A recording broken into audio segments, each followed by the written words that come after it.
السلام عليكم ورحمة الله وبركاته. أهلا وسهلا يا شباب، يا رب تكونوا دايما في خير وأحسن حال. النهاردة هنتكلم عن البطاريات. هل تربية الفراخ في البطارية أفضل أم التربية الأرضية على النشارة أو على التبن؟ إيه الصح وإيه الأفضل؟ طبعا كلنا عارفين ومتأكدين إن التربية في البطارية هتكون أفضل، لكن السؤال هنا، طب واللي ما عندوش إمكانية إنه يشتغل في بطاريات، خلاص مفيش حل ولا في تركة ممكن نعملها او في طريقة او في ادوات معينة او اسلوب نقدر ان احنا نتبعه نوصل لنفس النتائج اللي ممكن نحصل عليها من التربية في البطاريات؟ وعلشان ده يحصل انا عايزك تسمع الحلقة دي للاخر لانها مفيدة جدا، خصوصا لو انت بتربي في تربية ارضية سواء نشارة او على التبن. هنعرف كل التفاصيل مع بعض وهنستفيد اكتر. لو حابب تدعمنا ما تنساش تضغط اللايك الجميل على الفيديو علشان يصل لكل الناس. ودلوقتي يلا بينا حالا نبدأ على بركة الله.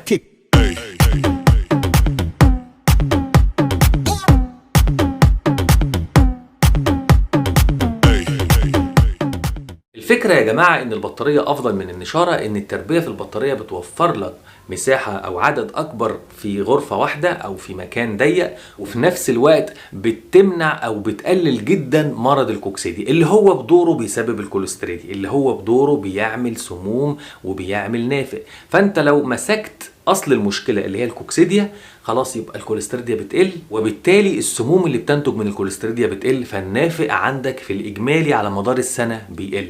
طيب الفكره دي اعتمدت على ايه؟ اعتمدت ان طول ما الفرخ بعيد عن السبله او ما بياكلش من على الارض، انت كده بتقطع دورة حياة الكوكسيديا. يعني علشان الكوكسيديا تنمو محتاج انها تتكاثر في النشار، فهو قال لك ايه بقى؟ خلاص انا امنع وصول الفرخ للسبلة بتاعته، فبالتالي اقطع دورة حياة الكوكسيديا. حلو الكلام. اللي ما عندوش فلوس بقى ومش قادر، او يا عم لحد ما ربنا يكرمك وتجيب بطارية، تعمل ايه؟ شوف يا سيدي، اولا مفيش حاجه اسمها رطوبه في النشاره، لان برضو الكوكسيديا اللي بتتكسر في النشاره دي محتاجه رطوبه، فانت لو قطعت الرطوبه من النشاره برضو قطعت دوره حياه الكوكسيديا. يعني الفكره هنا انك مش هتمنع الفرخ يوصل للفرشه، هو كده كده هينام عليها، لكن الفكره ان هي دايما تكون جافه مفيش رطوبه، فتقطع انت برضو دوره حياه الكوكسيديا، وهتوصل لنفس النتائج اللي في البطاريه لو نجحت في الكلام ده. يعني لو نجحت ان دايما تكون النشاره جافه، صدقني هتوصل لنفس النتائج الجميله اللي هقولك عليها دلوقتي. طب تعالى اقول لك فكره جميله قوي ازاي تقلل الرطوبه في النشاره. اولا تعتمد التهويه الجيده السليمه، عشان طول ما التهويه كويسه ده بيقلل الرطوبه في النشاره. ماشي يا سيدي، لو مش قادر تعمل كده، بدل ما تحضن في مكان ضيق حضن في مكان واسع شويه. خلي دايما مساحه الارض واسعه على اساس ان لما الفرخ ينزل الزرع بتاعه ينشف قبل ما يتراكم عليه، ما يحصلش رطوبه من التزاحم. بدل ما تحضن على باكيتين في العنبر، يا سيدي حضن على 3 ولا 4. دي فكرة كويسة هتخلي لك دايما الرطوبة ضعيفة. يا سيدي الناس بدل ما تفرش ال5-6 سم نشارة مرة واحدة والكتكوت يعرق او يحصل رطوبة على السطح العلوي، طب ما تفرش 2 سم ب2 سم. اول 2 سم او اول اسبوع الكتكوت بيقلب النشارة لوحده فبتنشف وبتجف لوحدها. يبقى انت لما تفرش 2 سم بس في الاول، وتيجي بعد عمر اسبوع تغطي ال2 سم دول بكمان 2 سم، معاك 4 سم.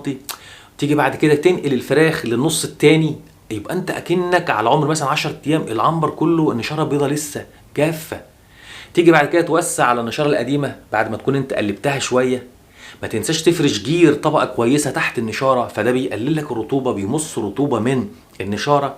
يبقى الخطوات اللي انا بقولك عليها دي مفيده جدا ان هي توصلك لنفس النتائج اللي انا بحكي لك عليها.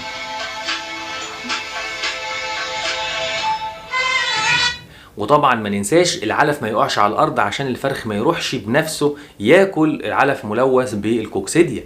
وكذلك السبله ما تقعش في العلافه، زي ما قلنا حلقه قبل كده الميزان بتاع العلافه يكون مظبوط، لا بيوقع على الارض ولا يسمح ان السبله تقع في العلافه. نفس الكلام في السقايه، كل يوم لازم العمال او انت لو بتربي في تربيه منزليه تغسل سقايتك كل يوم، على اساس ان النظافه او جنيه هتصرفه في الرعايه والنظافه احسن من 100 جنيه هتصرفه في الدواء والتحصينات والامراض والمشاكل. بكده انت بتحط نفسك على الطريق الصحيح لحد يا سيدي ما ربنا يكرمك وتجيب البطارية. من هنا لحد ما تشتري البطارية حافظ على جفاف الفرشة، على نظافة السقايات والعلافات، مفيش علف يقع على الارض، والله العظيم هتوصل تقريبا لنفس النتائج اللي ممكن تحصل عليها من البطارية. وبكده يا شباب نكون وصلنا لنهاية حلقتنا. يا رب اشوفكم دايما في خير واحسن حال. كان معكم الدكتور سامح عسل، والسلام عليكم ورحمة الله وبركاته.